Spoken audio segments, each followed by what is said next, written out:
సింగప్ప, వర ఎవరికీ చెప్పకుండా భైరా కొడుకు కుంజర కొడుకుతో కలిసి సముద్రం మీదకి దొంగతనానికి పోయిండాడంట. దేవరకి ఎదురెళ్తున్నారు సింగప్ప. నా పెనిమిటి దేవర గురించి నాకంటే మీకే బాగా తెలుసు. కళ్ళ ముందు తప్పు చేసేది కన్న కొడుకైనా వదులుతాడా?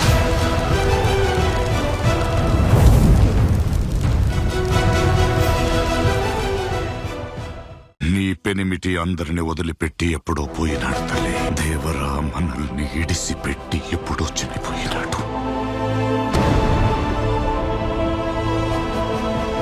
ఇన్నేళ్లుగా అందర్నీ సముద్రం మీద తప్పు చేయకుండా భయపెడతా ఉండేది నీ పెనిమిటి దేవర కాదు, నీ బిడ్డవరా.